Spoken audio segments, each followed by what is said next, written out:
இது காங்கிரஸ் வந்து திமுக கூட்டணியில் வெளியே வர போகிறாங்க. அதாவது காசு கொடுத்து டிக்கெட் எடுத்துகிட்டு பாதி படத்தில் வெளியே வந்தால் யாருக்கு நஷ்டம்? தேட்டருக்காரனுக்கு நஷ்டம். போய் தொலைன்றோம் வந்து சில பேர் களம் இறங்கியிருக்காங்க. எப்படி ராகுலை கொண்டு குழியில் தள்ளி காங்கிரஸை புதைக்காம விட மாட்டாங்க.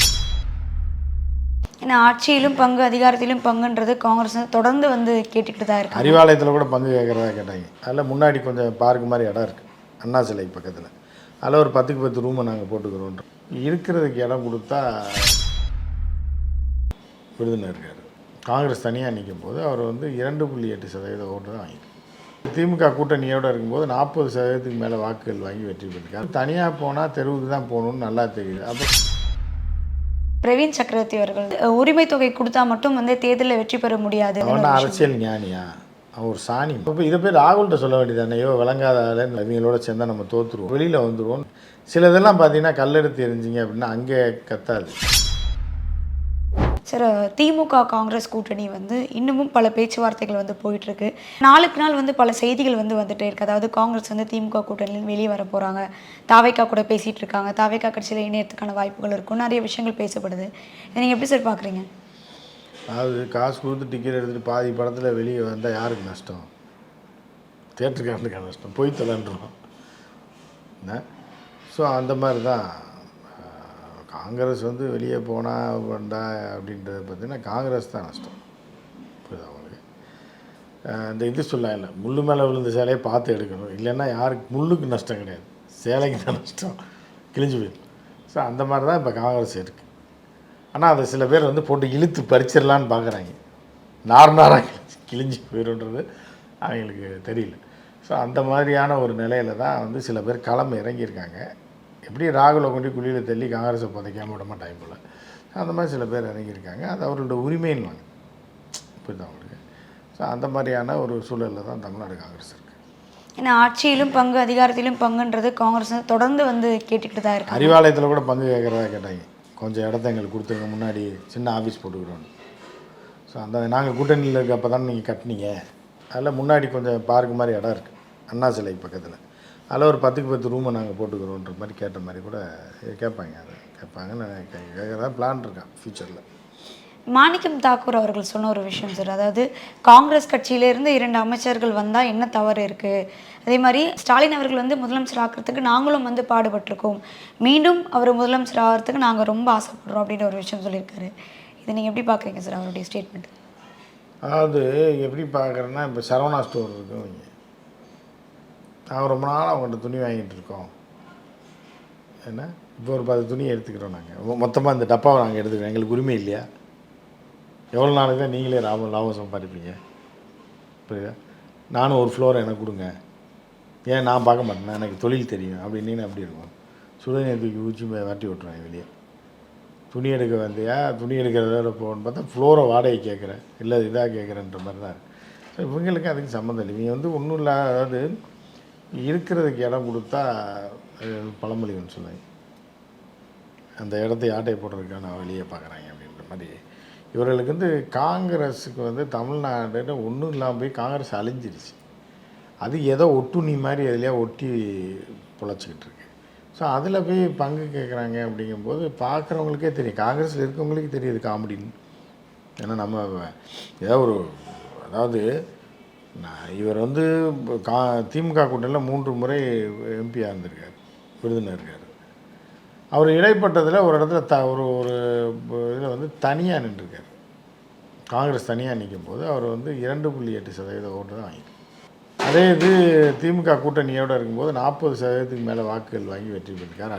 அடுத்து இந்த மாதிரி தோல்வி இருக்குது. அப்போ வந்து தனியாக போனால் தெருவுக்கு தான் போகணுன்னு நல்லா தெரியுது. அப்புறம் வந்து பங்கு கேட்டால் நான் சரி, இதை தொடர்ந்து வந்து பிரவீன் சக்கரவர்த்தி அவர்கள் வந்து சொன்ன ஒரு விஷயம், இப்போது முதலமைச்சர்கள் வந்து உரிமை தொகை வந்து மகளிருக்கு வந்து 5000 ரூபாய் கொடுத்துருந்தாங்க. அதாவது உரிமை தொகை கொடுத்தா மட்டும் வந்து தேர்தலில் வெற்றி பெற முடியாது அப்படின்னு ஒரு விஷயம் சொல்லியிருக்காரு. இதற்கு முன்னாடி வந்து 3 ஆண்டுகளுக்கு முன்னாடி 9 பெரிய மாநிலங்கள் வந்து இந்த மாதிரி சில விஷயங்களை வந்து அறிவிச்சிருந்தாங்க. ஆனால் 4 மாநிலங்கள் மட்டும்தான் வெற்றி பெற்றாங்க, மீதி 5 மாநிலங்களும் வந்து தோல்வி அடைஞ்சது. இந்த மாதிரி விஷயங்கள் தேர்தல் டைமில் கொடுத்தா கண்டிப்பாக வெற்றி அடைய முடியாது. அரசியல் ஞானியா? அவன் ஒரு சாணிமா, இங்கேயோ இருந்து வந்தவன்.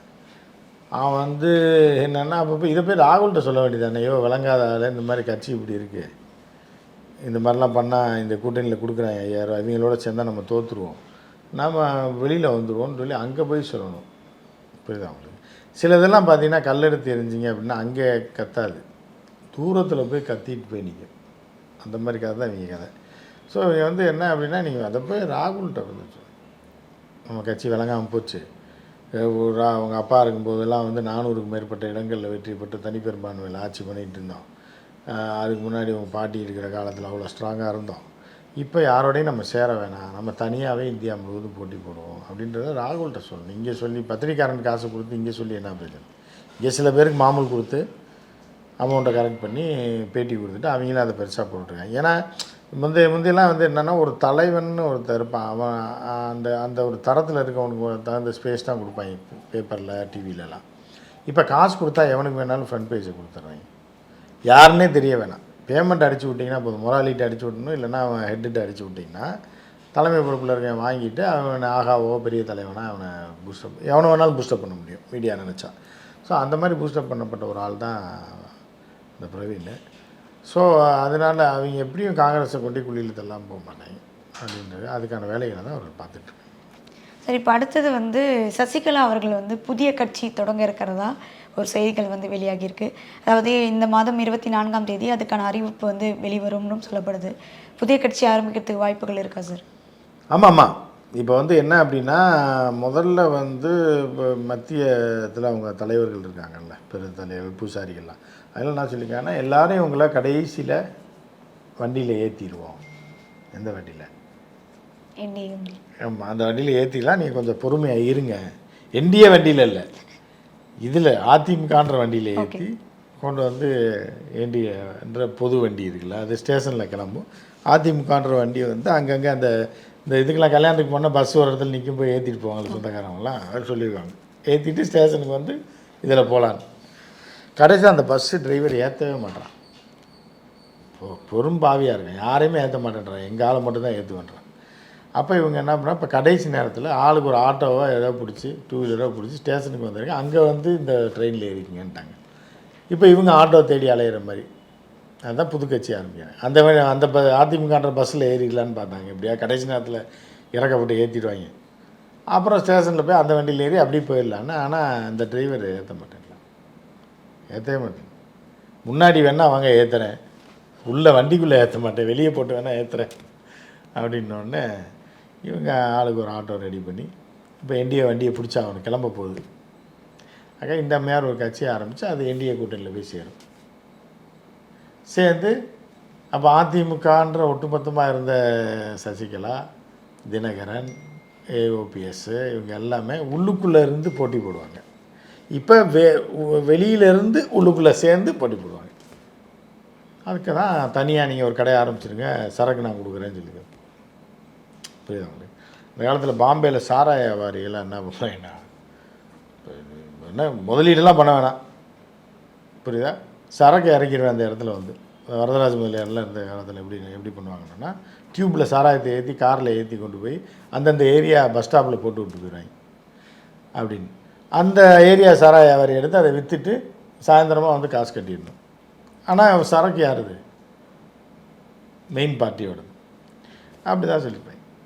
கடையில் வேலை கேட்டு உங்கள் சராய கடையில் வேலை சேர்த்துக்கிங்கன்னப்போ உனக்கு தனி கடையை வச்சு தரையா, ஆனால் நீ ஏன் ஆளுன்னு பேரை சொல்லிக்கோ, வரதராஜ பேரை சொல்லிக்கோ, தனி வியாபாரம் பாரு அப்படிங்கும்போது என்ன பண்ணி ஆகணும், கடை திறந்தானே ஆகணும். இப்போ அந்த கடை தான் திறக்க போகிறாங்க.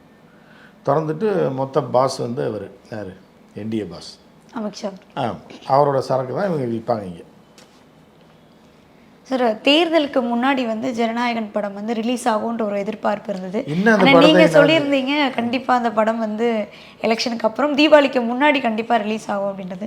ஆனால் இப்போ வந்து கனடாவிலேருந்து அந்த யார்க் சினிமாலேருந்து ஒரு அறிக்கை வெளியிட்டிருக்காங்க, ஏப்ரலுக்கு 30ஆம் தேதிக்கு முன்னாடி படம் வந்து ரிலீஸ் ஆகாது, டிக்கெட் வாங்கினவங்கெல்லாம் அவங்களுடைய ரீஃபண்ட்ஸ் வந்து வாங்கிக்கலாம் அப்படின்ற ஒரு விஷயம் வந்து இப்போ வந்து வெளியிட்டிருக்காங்க. ஸோ இப்போ நீங்கள் சொன்ன மாதிரி தான் இந்த விஷயங்களும். நான் சொன்னது என்னைக்கு நம்புறீங்க? வெள்ளைக்காரன் சொன்னால் நம்புவீங்க, வெள்ளைக்காரன் போய் சொல்ல மாட்டான், கனடாக்காரன் சொல்கிறான், ஆப்பிரிக்காக்காரன் சொல்கிறான், அமெரிக்காக்காரன் சொல்கிறான்னு நம்புவீங்க. நான் சொன்ன நம்புவீங்களா? அதனால் இப்போலாம் நடக்கிறத வச்சு பார்த்து தெரிஞ்சுக்கங்க.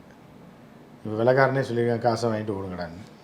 இப்போ நீங்கள் நம்புனீங்கன்னா இதுதான், தீபாவளி முன்னாடி வந்துடும், ஏப்ரலுக்கு அப்புறம் வர்றதுக்கு வாய்ப்பு இருக்குது. எலெக்ஷன் முடிச்சு மே மாதம் எலெக்ஷன் முடிச்சு வந்துடும். எலெக்ஷன் முடிச்சு கட்டாயம் படம் வருமா தேட்டரில், புரியுதா உங்களுக்கு? படம் கட்டாயம் வரும். ஆனால் வந்து டேட்டு தான் தள்ளி. இப்போ விஜயம் மறந்துட்டாப்லையே அந்த படத்தை. யாரும் இடையில கேட்டிருக்காங்க, பாவம் ப்ரொடியூசர் மருந்து குடிக்கிற ரேஞ்சில் இருக்காருங்க, 200 கோடி லாஸ்னா போட்டு ஏன் ஒருத்தன் போகிறதுனால என்னையா இருக்குன்ற மாதிரி சொல்லி ஒரு உயிர், எத்தனை உயிர் சந்தோஷப்படுது படம் வந்தால், புரியுதா உங்களுக்கு? ஒரு 50 லட்சம் பேர் படம் பார்ப்பாங்கல்ல, இப்போ 50 லட்சம் பேர் சந்தோஷம் ஒரு ஆளோட இது வந்து ஒரு பெரிய விஷயமே கிடையாது, புரியுதா உங்களுக்கு? 50 லட்சம் பேரை சந்தோஷப்படுறதுக்கு ஒரு ஆளோடக்கு லாஸ் ஆனால் என்ன, இது ஒன்றா என்ன, சரி அதை விடுங்க. அது அந்த கருமாந்திரம் எப்போ வந்தால் என்னன்னு விஜயே சொல்லியிருக்காரு. அதை விட்டு வேறு எதாவது பேசுங்க அப்படின்னு. சரி, எடப்பாடி அவர்களும் சொன்ன ஒரு விஷயம், அதாவது இப்போது திமுக காங்கிரஸ் கூட்டணியில் காங்கிரஸ் வந்து கூட்டணியில் இருக்கிறது கண்டிப்பாக சந்தேகமாக தான் இருக்குது. அதனால் திமுக வந்து பணத்தை வச்சு தான் இந்த தேர்தலை வந்து வெற்றி பெறத்துக்கான முயற்சிகள் தான் எடுத்துகிட்டு இருக்காங்க அப்படின்னு எடப்பாடி அவர்கள் வந்து ஒரு குற்றச்சாட்டு வச்சுருக்காரு. இல்லை, அவர் எடப்பாடியாரை பொறுத்தளவுக்கு நீங்கள் வந்து பணம், அவர் வந்து எப்படின்னா காலையில் அவங்க வீட்டில் 4 இட்லியும் கட்டி சட்னியும் வச்சு கொடுப்பாங்க டிஃபன் பாக்ஸில். அதை எடுத்துகிட்டு வந்து நடந்தே வருவார். எங்கே வீட்டிலேருந்து வந்து இந்த 12B பஸ்ஸை ஏதோ பஸ்ஸை பிடிச்சி அதிமுக ஆஃபீஸ்க்கு வந்துட்டு அந்த இட்லியை ஒரு 9 மணிக்கு சாப்பிட்டுட்டு, அப்புறம் மத்தியானமாக அந்த வெளியில் அதிமுக ஆஃபீஸ்க்கு வெளியிலே வந்து என்னென்னா புளியோதரையும் பொங்கல் விற்பாங்க. அதை ஒரு 20 ரூபா 50 ரூபா கொடுத்து வாங்கி சாப்பிடுவார். சாப்பிட்டு கட்சி பணி ஆட்டிட்டு நைட்டு வீட்டில் போய் சாப்பிட்டு படுத்துவார்.